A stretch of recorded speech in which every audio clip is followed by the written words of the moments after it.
coffee with the editor this morning, and congratulations on the release of your social and economic impact report. Welcome.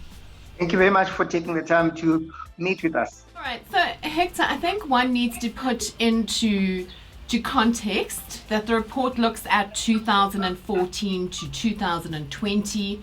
So as at March this year, 33 trains have been delivered, and simply put, 20 of those trains came from Brazil. So, that's not many trains over the years per annum, but I think it's a good idea to give context so people actually understand where you are in the project and the stages, just for the audience to understand before they go, well, that's 5.5 trains a year, and that's with the 33 or the 20 that came from Brazil.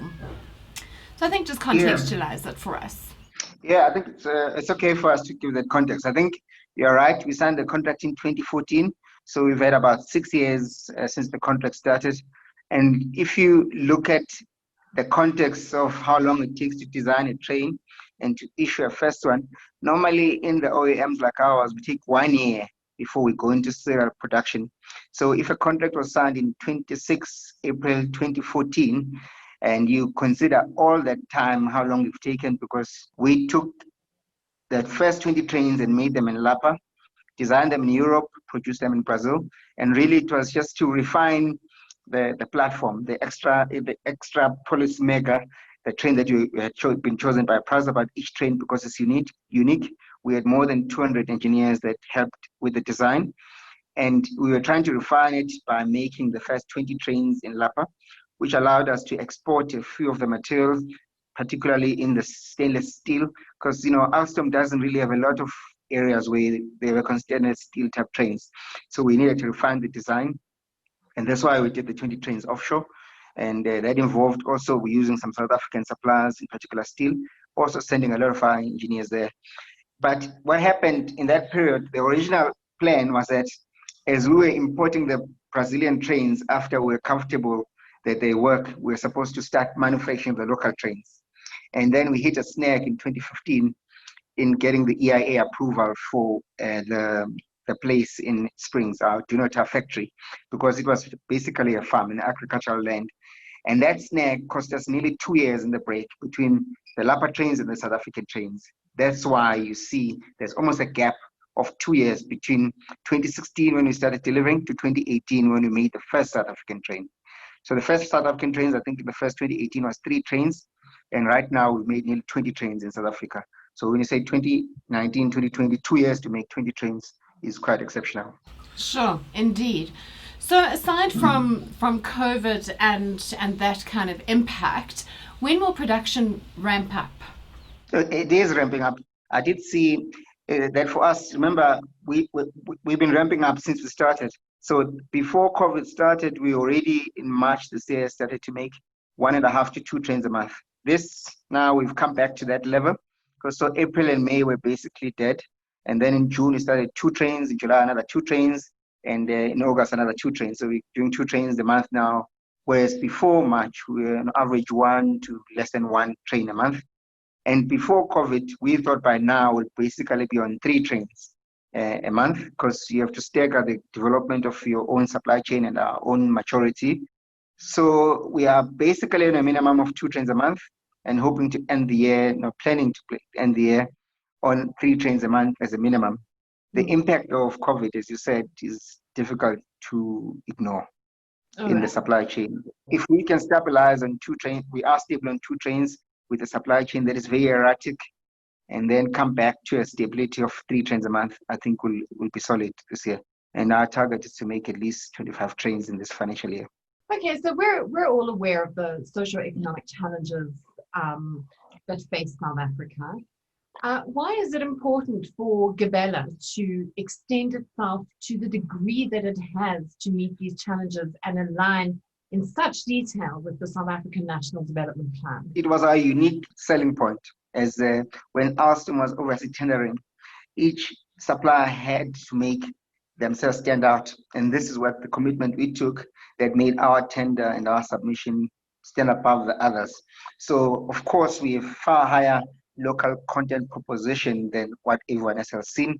On the maintenance side of 19 years, we go up to more than 90% and come back to 70% later in terms of local content that we're going to do.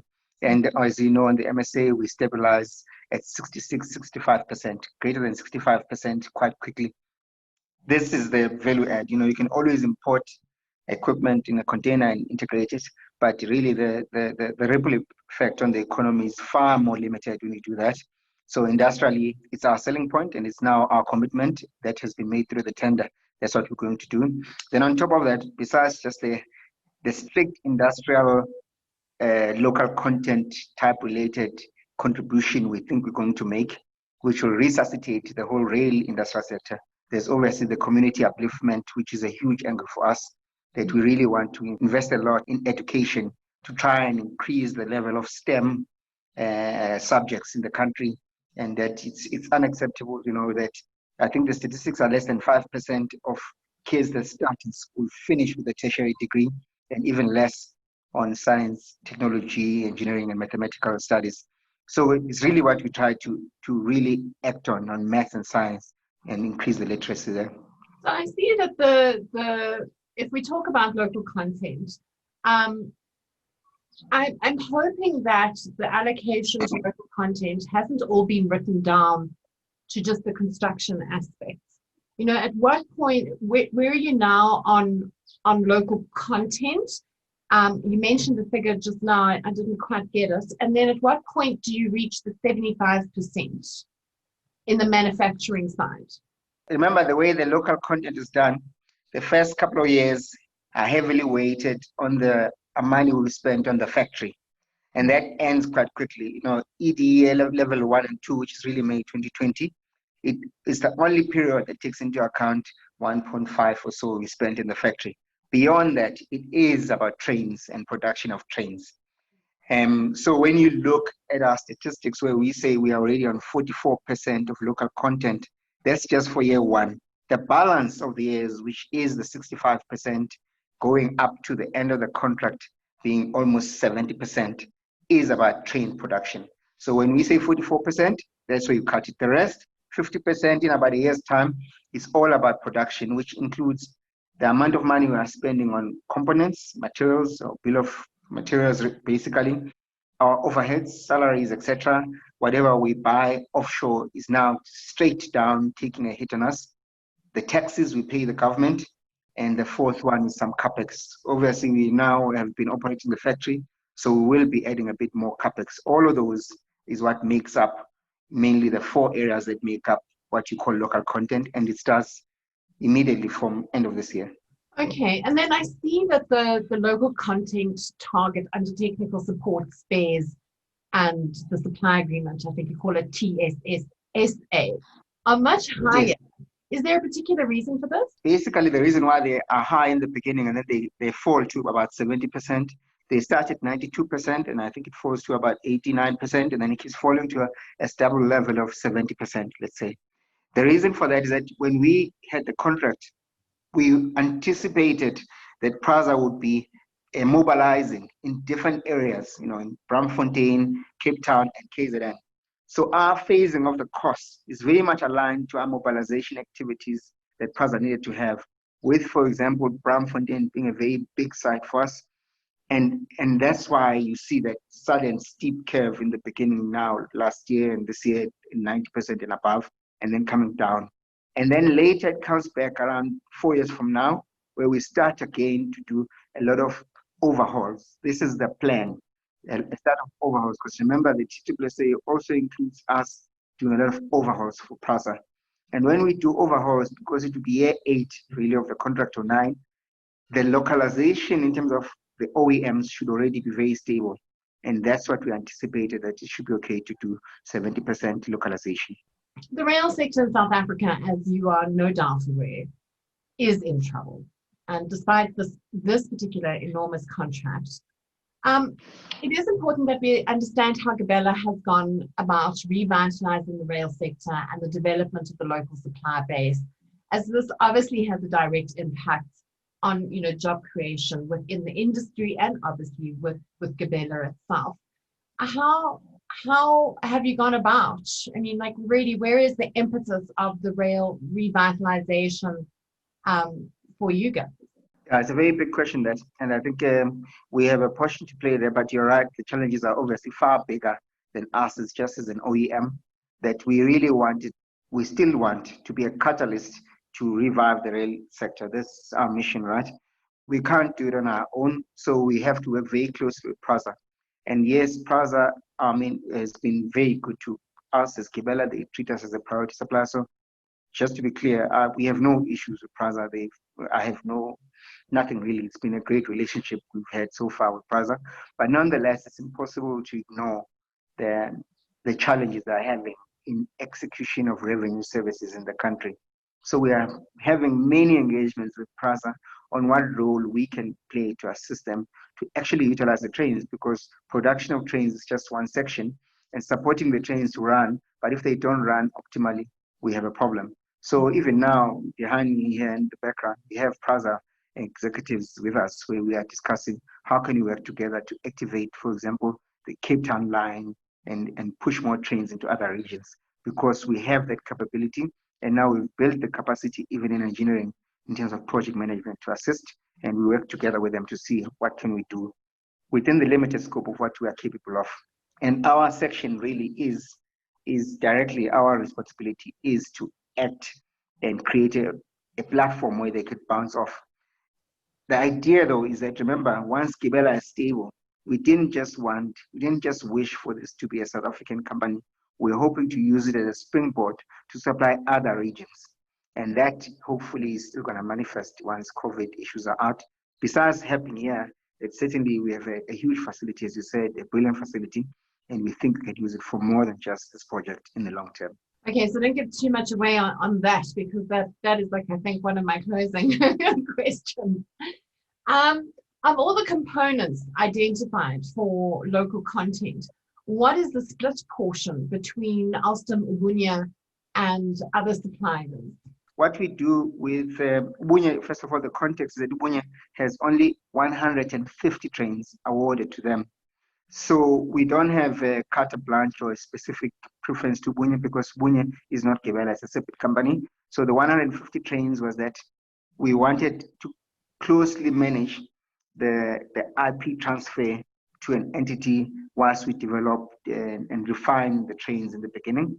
And soon we'll be launching a second wave, because, like I said, 150 trains is not a lot. So we need to open up the market. It's a broad-based procurement policy principle that almost everything that Ubunye does will be done by someone else. And so there's a portion, remember, it's 150, it's not 600 trains that they are going to make for us. We're going to go to a second source. So in the current 150, let's say the first 150 trains, there are approximately 10% of the 150 is now currently being spent on Ubunye, 10% in terms of the bill of material. And like I said, it's not like it's exclusivity. There's no exclusivity. We'll launch others, and we're working with many other suppliers already to try and develop the material supplying Ubunye. You must remember, Ubunye also sources from South African suppliers. They don't make everything themselves. So when you say Ubunye, it's just the money we buy from Ubunye, but we still use the same supplier base as South Africans. Okay, so out of interest, has the extent to which Gabella has gone to ensure, and I quote, "It is critical to PRASA that its contract with Gabella involves and profits as many South Africans as possible," made the overall project more expensive, or was that built into the whole thing? And I think when I say more expensive, and you're going to elaborate on the socio-economic impact thereof, but when I say more expensive, would it have been easier to manufacture these overseas and just deliver them, or has the extent of what you've done really had the real benefits, the socio-economic benefits that you were hoping for? I think it's a big question that you're asking, because I think for me, you could say it is slightly more expensive to create an industry in South Africa. You're correct, it is seemingly more expensive to do that, but the socio-economic value of that probably exceeds the price. If you're really going to do a proper econometrics model of what it does for us to create so much employment, so many value chains in South Africa, it probably makes it cheaper for South Africa to do this here. I don't know if I'm making any sense. So if you're going to buy it for less than 100 Rand from someone else overseas, and suddenly you're buying in South Africa for that much, for a higher amount, but the benefits of buying local are much, much better than buying offshore. I think you also need to kind of touch on the benefits of the capacity building in terms Yes. of our local industry. I mean, this project here, you're building capacity within our sector. You've obviously spent a lot of money on R&D, and there's going to be a technology and innovation as well as skills transfer into the local industry. And I'm hoping that that will have a far greater value in the context of this contract versus if we just bought those. Absolutely. I mean, if you look, for example, at our interiors, we have a supplier called BFG. This is one of the best international suppliers of all interior panels in the world. They come to South Africa, they set up a plant here, and they hire 100 people in their plant. They were not here before. They then get a South African partner. I think the company is called Mergence, and they give away 51% of their company. So now you've created a South African entity that is able to make interiors that wasn't there before. And this entity like that now bids for work within Alstom and outside to make more interiors for other products other than ours, and they will export this material. So there are many success stories like that. Wabtec, for example, a huge OEM that was not in South Africa at all until now, comes to this country, and now they are invested in this country. And those benefits of investing in the country, creating local value chains and supply chains in South Africa are immense. And because also South Africa is seen as a low-cost country like India, Brazil, etc., they then have an opportunity to export from here to other countries. So in the long term, certainly localization is exactly what it has done. It has a multitude effect on the economy of the country and creates a competitiveness in the southern hub of Africa, where we could use these platforms to export our material to the rest of Africa and the world. And already some of our suppliers are doing that. So for me, the price is not, a price does not capture that. It doesn't capture the true value of really what this contract will create as a competitiveness for a country and the impact it will have on the global, on the GDP of South Africa in the long term as these suppliers become better. We use suppliers in Durban, we use suppliers in Pietermaritzburg, and because of us, they expand their footprint from the shores to Gauteng, but they also become entities that are international. They become international suppliers because people can now see, and as we are associated with Alstom, a very huge global OEM, they see all these platforms and they go, okay, look, let's use this supplier because they're the cheapest, and they even have a strategy of moving production from Europe to low-cost countries like ours. So it's going to be immense. To me, I think we haven't even seen that stabilize because, as you said, once you stabilize production at a high level, suppliers we use would be international benchmarks. Sustainability, I mean, obviously is a huge consideration, and you touched on it earlier in terms of your facility and looking at other opportunities in Africa. So it really, I wanted to re-emphasize that as part of the question, because you've built an incredible facility. You've created thousands of direct and indirect jobs along the way, and even more anticipated as you get into, full production. What happens when you get to 2029 and deliver the 660 trains? I know you go into a maintenance cycle, but are you going to be looking at the extension? I think if I remember correctly from the contract, there is a possibility of more trains, and then just expand on the Africa strategy. We don't see ourselves as ending in 10 years anyway, because like you said, you've got a 19-year contract on TSA, which currently ends in 2035, and therefore the maintenance contract will keep going. 19 years of overhauling and supporting Brazza in the maintenance field. But remember, we've also built, as you said, our plant has to be kept up to date. And the way that the plant is built has to be continuously maintained. The equipment will be refreshed. 10 years is a long time. The train will evolve.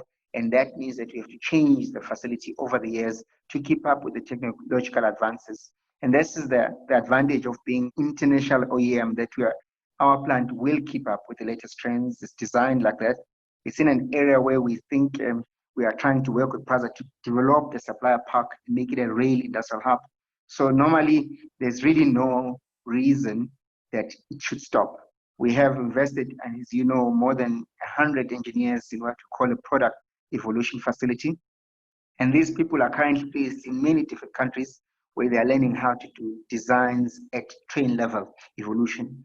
Because the current train that you see, the blue trains, are one variant. So they are a 3 kV standard variant, which is basically what you see. But there's 3 other variants we need to do. We need to do a train for Eastern Cape, which is a 25 kV. We need to do a train that has toilets, which has not yet been developed. We need to do another different variant of metro. So on the top of what you see, we need a design office. And then as the train over the years, because the train's the product itself, will also evolve. Let's say, for example, you wanted to change the glass to perspex, and the trains will change in design depending on the situations that we see, and we optimize for localization, etc.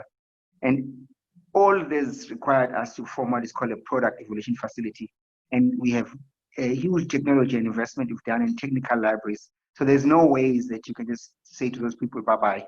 We are hoping that over time, Praza and other suppliers will sell our capability to other countries. We already are tendering to use those people that we've invested in to create, to sell their expertise and design capabilities in other countries. And in 10 years' time, they should be very well mature, even for South African utilization.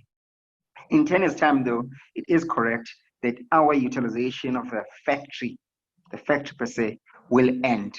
But you remember that Praza had 7,200 cars they wanted to build, and they launched this as one part of 2 parts of 2 trenches of trains. So whether, obviously, we think we'll be made very competitive to be able to offer a proposal then, but it will be difficult for someone else to compete with us if we do our jobs well, because why would you when you've created an entity that is South African? But certainly they will find someone else to use the plant if we fail to be convincing in the next leg of this journey. Sure. As a minimum, because even now, like I said to you, the way that the production works, the workshops, we can do more than this. It's just that we needed to first stabilize ourselves, and we're hoping that as the maturity comes through, we'll be able to use that facility tender for more work in Africa. We've already had other people coming there, other countries, states coming to the plant and asking, are you able to give us trains? We just want this train. They don't even want another one. We just want the one like this one. So people are very obviously simplistic in what a train is, because there's no train that looks like the other train. But certainly the facility is poised for far more than that, for far more than what you see now. Okay, so I also love the fact that there's been a huge focus on women empowerment in terms of your staff as well as your suppliers and spend. Is there room for more participation as you ramp up, and how does one go about getting involved?